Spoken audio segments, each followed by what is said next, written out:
Assalamualaikum warahmatullahi wabarakatuh. Selamat pagi. Saya Febriana Tilakaben dengan NIM 210801067. Di sini saya akan menjelaskan aplikasi fisika mekanika pada pabrik minyak kelapa sawit. Oke, yang pertama, saya akan menjelaskan apa itu mekanika. Mekanika adalah bidang ilmu yang mempelajari gaya dan efeknya pada suatu benda. Intinya, penerapan atau pengaplikasian konsep fisika dalam mekanika ini lebih dititik beratkan pada gerak beban dinamik dan beban statik. Apa-apa saja tahapan pembuatan minyak goreng kelapa sawit. Yang pertama itu adalah pemisahan berodolan dari jangan, pencatahan dan pelumatan daging, pengepresan, dan pemurnian minyak. Yang pertama ya ini proses pemurnian minyak. Proses pemurnian minyak ini sendiri, yang pertama ya ini ada alligator. Alligator ini atau biasa kita sebut dengan kepala minyak mentah adalah saluran yang dilalui oleh minyak yang bersumber dari hasil pengepresan sebelum diteruskan ke centrep tank. Pada oil getter terjadi percampuran antara minyak dengan air kondensat sebesar 18%. Air kondensat berasal dari perebusan atau sterilizer sebanyak 11% dari proses perebusan. Karena pada campuran oil getter dan air kondensat harus sebesar 18%, jadi 7%-nya adalah air panas yang dicampurkan dengan air kondensat. Pemberian air suplesi dimaksudkan untuk memperlancar penyaringan kotoran di vibrating screen dan memudahkan pemisahan minyak pada proses selanjutnya. Yang kedua, ini adalah tangki pemisah pasir atau center tank, adalah alat yang berbentuk silinder yang bekerja berdasarkan perbedaan berat jenis antara air dan minyak, di mana berat jenis air lebih tinggi dari minyak. Sehingga dengan mudah, minyak yang berada di atas air akan mengalir ke vibrating screen. Selanjutnya, ini adalah saringan bergetar atau vibrating screen. Prinsip kerja dari vibrating screen ini sendiri adalah permukaan saringan dibuat bergetar dengan amplitudo kecil dan frekuensi yang tinggi. Adanya getaran ini akan membantu material terangkat dan bergerak di atas permukaan saringan. Kemiringan saringan dibuat 0 derajat hingga 35 derajat dan kecepatan getaran 600 hingga 3600 rpm dan amplitudo 1 hingga 1 per 16 inci.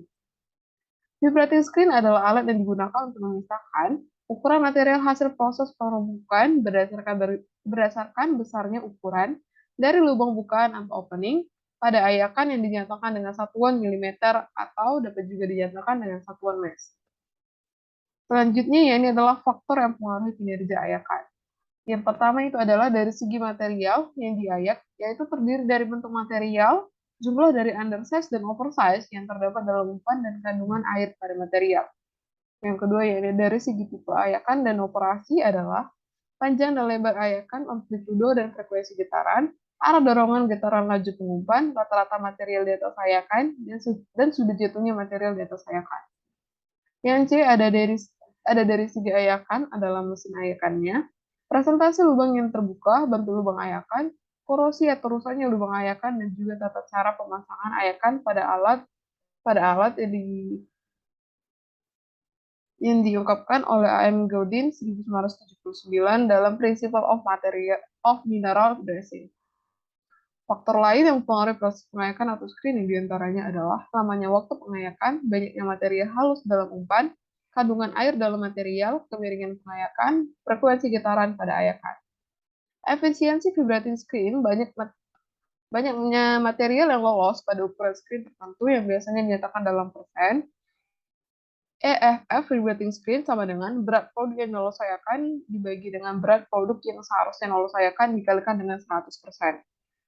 Kapasitas vibrating screen ini sendiri dapat ditentukan dengan rumus TA sama dengan Q dikali D dikali K dikalikan dengan W dikalikan dengan V dan dikalikan dengan H, di mana TA adalah kapasitas total, Q merupakan kapasitas vibrating screen per meter kuadrat luas area atau dapat dinyatakan dengan ton ataupun meter kuadrat per jam.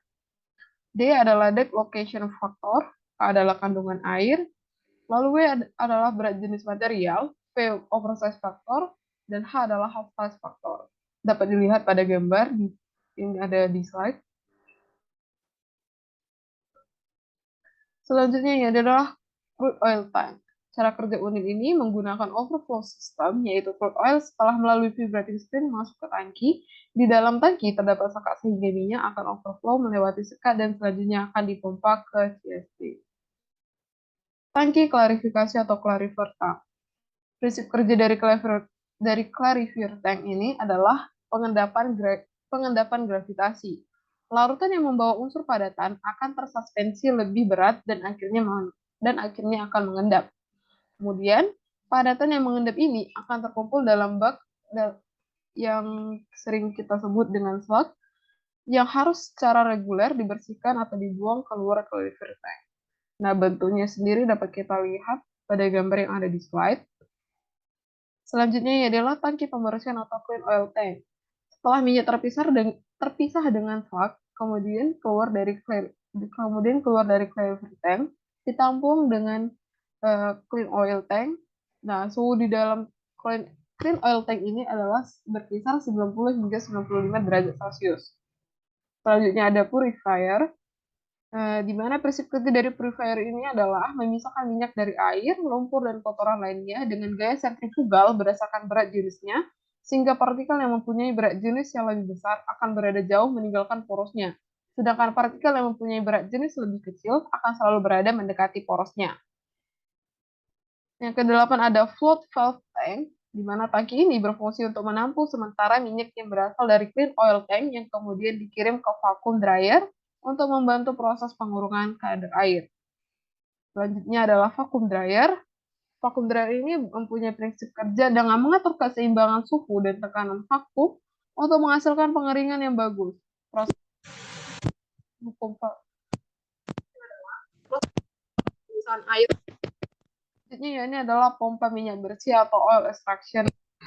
Setelah minyak tidak lagi mengandung kadar air, salt dan kotoran lainnya, maka minyak selanjutnya akan dialirkan menuju storage tank, di mana cara mengalirkannya dengan menggunakan bantuan pompa atau oil extraction pump. Storage tank merupakan tempat penyimpanan atau penampungan minyak terakhir dan tempat pengambilan minyak yang kemudian akan dijual, berfungsi untuk menimbun minyak hasil produksi sebelum dikirim kembali melalui truk tangki. Jadi pada intinya, di sini saya menggunakan aplikasi dari mekanika fluida, di mana mekanika fluida itu adalah suatu ilmu yang mempelajari perilaku fluida baik dalam keadaan diam atau statik maupun bergerak atau dinamik, serta akibat interaksi dengan media batasnya atau zat padat atau fluida dengan gamma lain. Seperti kebanyakan disiplin ilmu lainnya, mekanika fluida mempunyai sejarah panjang dalam pencapaian hasil-hasil pokok hingga menuju ke era modern seperti sekarang ini. Mekanika fluida melihat semua bahan hanya terdiri atas dua keadaan saja, yakni fluida dan zat padat. Secara teknis perbedaannya terletak pada reaksi kedua zat tersebut terhadap tegangan geser atau tegangan singgung yang dialaminya. Zat padat dapat menahan tegangan geser dengan deformasi yang tetap atau statik, sedangkan fluida, betapapun kecilnya tegangan geser yang diberikan, akan menyebabkan fluida itu bergerak. Nah, jenis aliran. Jenis aliran berdasarkan besarnya bilangan Voigt atau dilambangkan dengan FR, dapat dibedakan menjadi superkritis atau supercritical flow dan subkritis atau subcritical flow atau critical flow. Di mana FR sama dengan V per GY per alpha dikuadratkan, di mana V itu merupakan kecepatan aliran M per detik, G percepatan gravitasi meter per detik kuadrat, Y sama dengan kedalaman aliran satuannya M, alpha adalah koefisien energi. Di mana jika FR lebih besar dari 1, dikatakan alirnya superkritis. Jika FR lebih kecil dari 1, dinyatakan aliran subkritis. Dan jika FR sama dengan 1, maka alirannya disebut kritis. Sekian yang dapat saya sampaikan. Wassalamualaikum warahmatullahi wabarakatuh. Selamat pagi.